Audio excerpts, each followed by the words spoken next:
Olá, companheiras, olá, companheiros, saudações petistas. Sejam muito bem-vindas e muito bem-vindos a mais uma edição do podcast Em Tempos de Guerra, a Esperança é Vermelha, a primeira deste ano de 2025.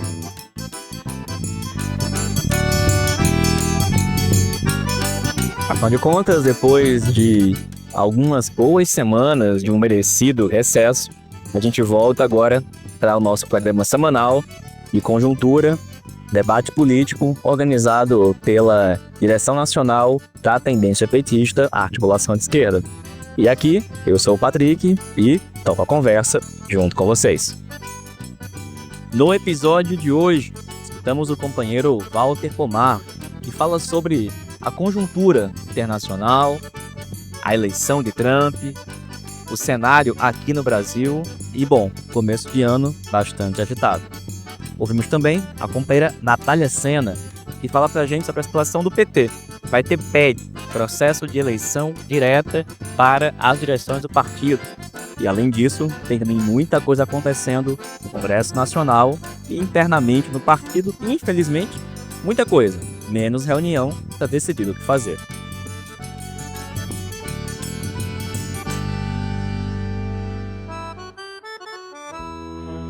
Pessoal, a gente começa a edição de hoje do podcast falando da batalha de 2025. Pois é, 2025 começou e ela é uma das mais importantes batalhas no campo político, histórico, ideológico que a esquerda brasileira e o PT em particular precisará travar. A esquerda e o PT precisam, primeiramente, lutar essa batalha e lutar com vontade de vencer. Porque dela depende não só 2026, a eleição presidencial, mas uma boa parte dos próximos anos do nosso país. E o fato é que a gente começou 2025 mal. Começamos com o governo cambaleando, errando, para falar a verdade, em alguns aspectos. A crise do PIX, por assim dizer, foi uma delas. A revogação, logo em seguida da decisão. A demonstração de força da extrema-direita, agora turbinada com os algoritmos das redes sociais dos bilionários associados ao governo Trump. E, além disso, com a pesquisa ou as pesquisas que indicam que, pela primeira vez, o índice de reprovação do governo Lula é maior do que o índice de aprovação. Isso tem que acender todos os alertas, porque começar 2025, o ano dessa batalha tão importante, nessas circunstâncias, nessa situação, não é nada bom. No entanto, nada está perdido. Há tempo, pouco, mas há tempo para fazer uma correção de curso. Fazer com que aquelas medidas fundamentais para melhorar as condições de vida da classe trabalhadora, particularmente dos mais pobres, das mulheres, da população negra, medidas que melhorem as condições de vida dessas pessoas precisam ser tomadas rapidamente. E isso é possível. No entanto, requer um esforço muito, mas muito maior do que o que tem sido aplicado até esse momento. Reconhecer erros é uma medida fundamental. Erros como, por exemplo, do arcabouço fiscal, erros, por exemplo, como a manutenção da taxa de juros apoiada pelos indicados do nosso governo no Banco Central, entre muitos outros. O desafio é imenso, a batalha é importante e nós temos que lutá-la. Para isso, temos que entender como estão as coisas.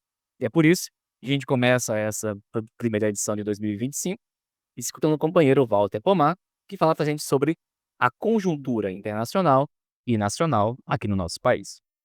Olá, Patrick. Olá, ouvintes do podcast, comandado pelo Patrick Campos Araújo.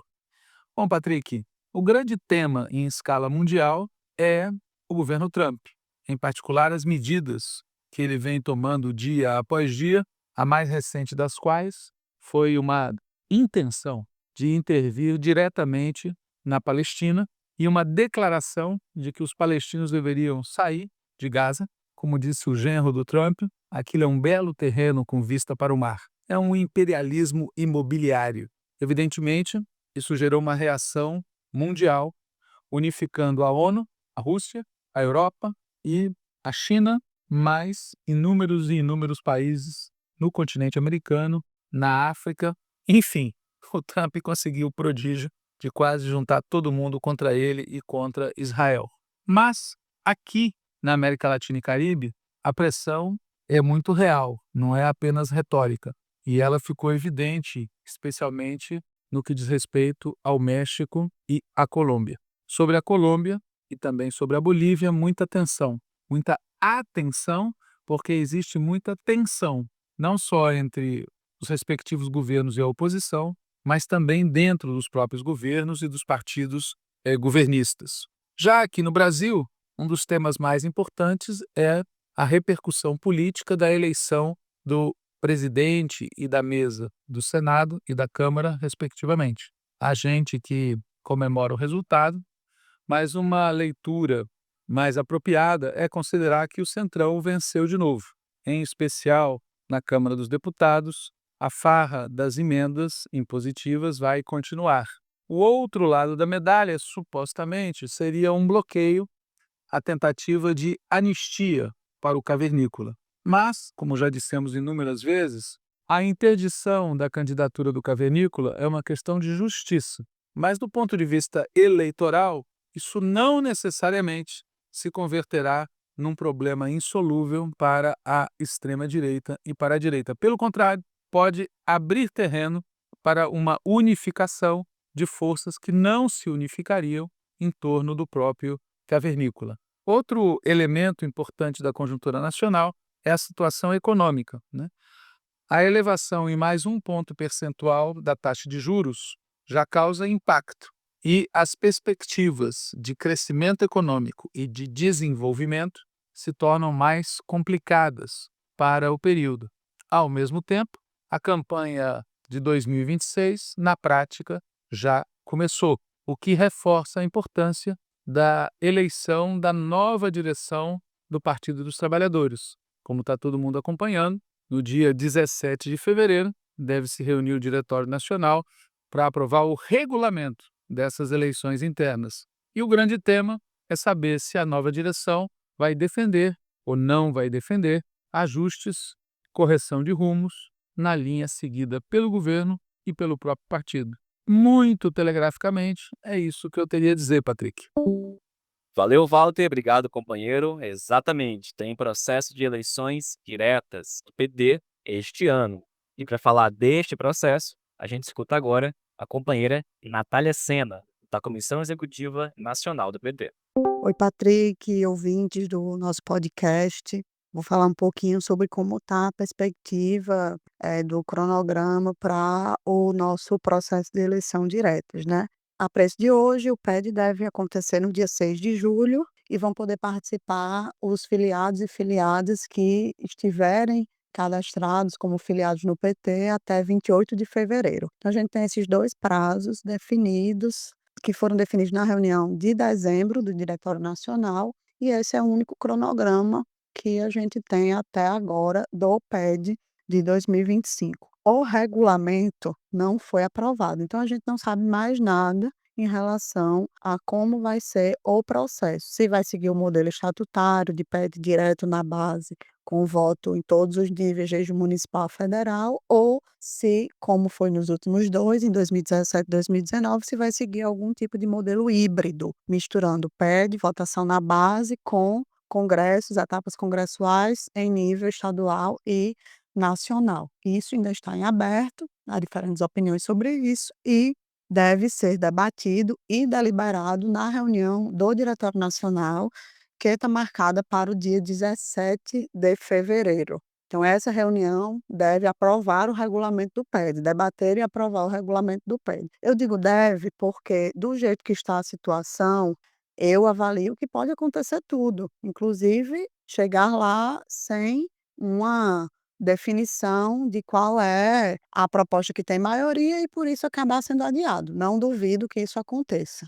Então, hoje tem uma proposta de regulamento circulando, né, que já foi circulada oficialmente, foi enviada por escrito no grupo do WhatsApp do diretório, que prevê o modelo estatutário do PED em todos os níveis, e essa proposta é a mesma que circulou no final do ano passado, de maneira informal, em cima da qual existem dezenas de emendas apresentadas pelas tendências nacionais que não foram deliberadas, debatidas ainda em lugar nenhum. Então esse é o estado da arte em relação ao PED, né? Bastante incerteza, em grande parte decorrente de a maioria de a CNB ainda não ter se unificado em torno de qual será a sua tática, qual será a sua candidatura, e aí eles vêm empurrando a definição sobre o regulamento, que primeiro seria em dezembro, depois seria em janeiro, e agora tudo indica que, mas ainda não é uma certeza, que seja em fevereiro, né? Nós temos, como eu disse, apenas a definição do prazo de filiação,